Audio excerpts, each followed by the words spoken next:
मराठा समाजाच्या ज्या मागण्या होत्या, किंबहुना मराठा समाजाला आरक्षण होतं ते सरकारनं दिलं आणि हे मराठा आरक्षण दिल्यानंतर सुद्धा राज्यामध्ये अशांतता निर्माण करण्याचा काही राजकीय नेत्यांनी त्या ठिकाणी प्रयत्न केला आणि ज्या वेळेला बारसकर असतील, बाबूराव वाळेकर असतील, संगीता वानखेडे असतील यांनी आंदोलन चालू असताना झालेल्या घटना ज्या समोर आणल्या जात आहेत त्या अत्यंत भयावह अशा प्रकारच्या आहेत। बाबूराव वाळेकर जरांगेचा सहकारी अंतरवालीच्या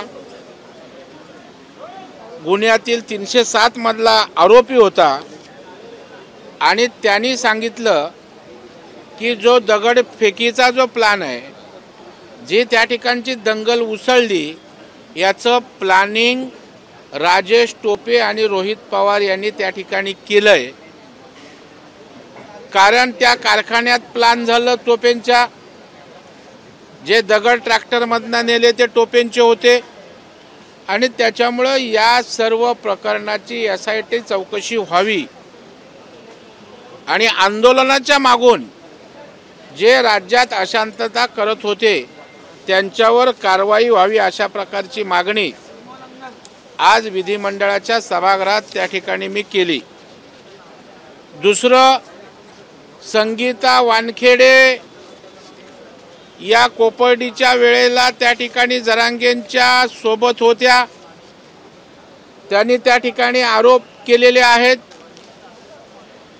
त्यांनी सांगितलेलं आहे की मनोज जरांगे कोणालाही विश्वासात घेत नसताना फक्त एकच फोन घ्यायचा आणि तो फोन शरद पवार यांचा त्या ठिकाणी होता आणि त्या काळात शरद पवार मनोज जरांगेंना फोन करत होते। आंदोलनाचा सगळा खर्च शरद पवारांनी केला का यथावकाश ते बाहेर येईल अशा प्रकारची भूमिका सुद्धा संगीता वानखेडेने मांडली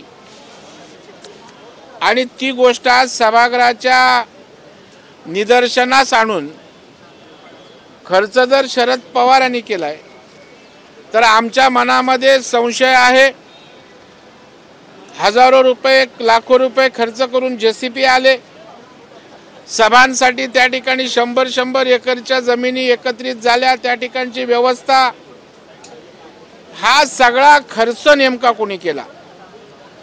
वाशीला यायचं होतं त्यावेळेला एका ट्रॅक्टरला गावागावात 30 हजार रुपये दिले गेले, तर हा खर्च पुरवठा ज्यांनी केला, कोण पाठीशी होते, त्यांची ईडी चौकशी करावी अशा प्रकारची सुद्धा मागणी या ठिकाणी आहे। आणि कायदा शेवटी सर्वांना सारखा असतो। लोकशाहीमध्ये कायद्याचं पालन, कायद्याची बजावणी सगळ्यांसाठी असते।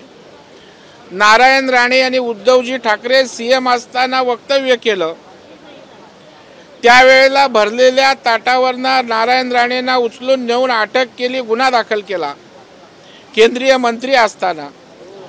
मग आता मनोज जरांगे देवेंद्र फडणवीस साहेबांना अर्वाच्य पद्धतीनं बोलले, राज्याच्या आमच्या मुख्यमंत्र्यांना एकेरी बोलले, वाटेल ते बोलले।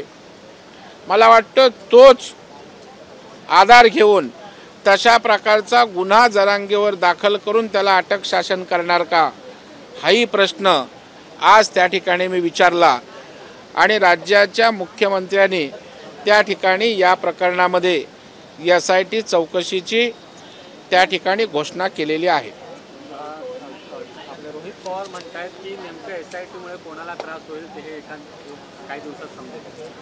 नाही, त्रास ज्याला होईल ते समजेल। आता रोहित पवारांना अनुभव आहे, ते चौकशांना गेलेले आहेत, त्यामुळे चौकशांचं त्रास तेच नीट सांगू शकतात आणि त्रास होईल तो सगळ्यांसमोर येईलच ना। नाकांनी कांदे सोलायचे रोहित पवारांनी आवश्यकता नाही, नक्कीच बाहेर येईल। राजेश टोपे बरोबर गुप्तबू करून आंदोलन त्या ठिकाणी पुन्हा नेऊन कुणी बसताना बसवलं हे येईल।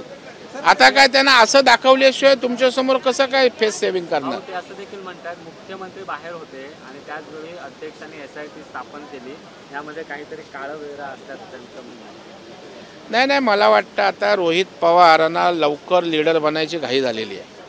अजित पवार गेल्यामुळे दुसरीकडे आमच्याबरोबर आल्यामुळे आता त्यांना मोठी जागा मोकळी झाली. आता त्यामुळे शरद पवारांसारखं असं काहीतरी मोठं बोलल्याशिवाय त्यांना नेता कसं होता येईल? सर, ते एक असं महत्त्वपूर्ण बोलले आहेत की आता जो काही आरोप राष्ट्रवादीवरती होतोय पुढे जाऊन कुठेतरी जरांगे पाटील यांच्या धाग्याद्वारे शिवसेनेशी जोडले जातील आणि भविष्यात भाजप शिवसेनेला त्रास देईल, दाबण्याचा प्रयत्न करेल आणि शिवसेनेचा वापर करेल. आजच मुख्यमंत्र्यांनी सभागृहात सांगितलंय आमची चिंता करू नये. भारतीय जनता पार्टी, शिंदेसाहेबांची शिवसेना, अजितदादा आम्ही नीट एकत्रित आहोत. एकमेकांना त्या ठिकाणी समन्वयातनं काम करतोय.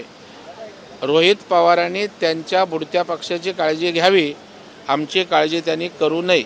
भाऊ, जिस तरीके से आप एक बड़ा नाम लेकर के जो आरोप लगा रहे हैं, इसके पहले जो हाउस में घोषित हुआ कि इसके पीछे राजनीतिक साजिश है, आप सीधे तौर पर कह रहे हैं कि रोहित पवार और राजेश टोपे ये दो नाम हैं, शरद पवार उसके पीछे थे, ये पूरी साजिश रची गई महाराष्ट्र को अशांत करने. मैं ये संगीता वानखेड़े ने जो बयान दिया वो बयान मैंने विधिमंडल में बताया कि संगीता वानखेड़े बोल रही है कि शरद पवार अकेले का फ़ोन जरांगे लेता था, शरद पवार डायरेक्शन देते थे और जो खर्चा हुआ शरद पवार साहब ने किया. मैं नहीं बोलता है.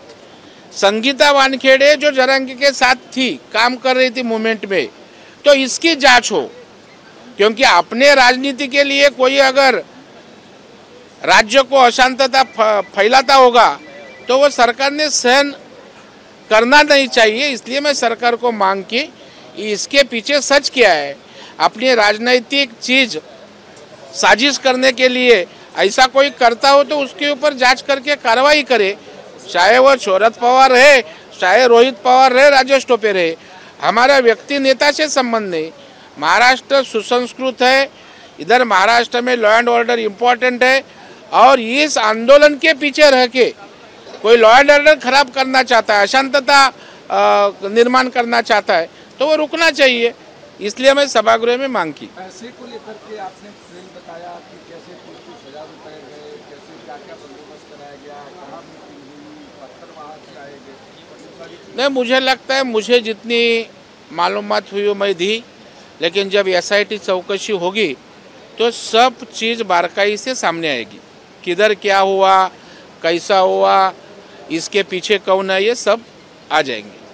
रश्मी शुक्ला यांची आता कुठेतरी जी सेवा कार्य आहे तो वाढवण्यात येणार आहे.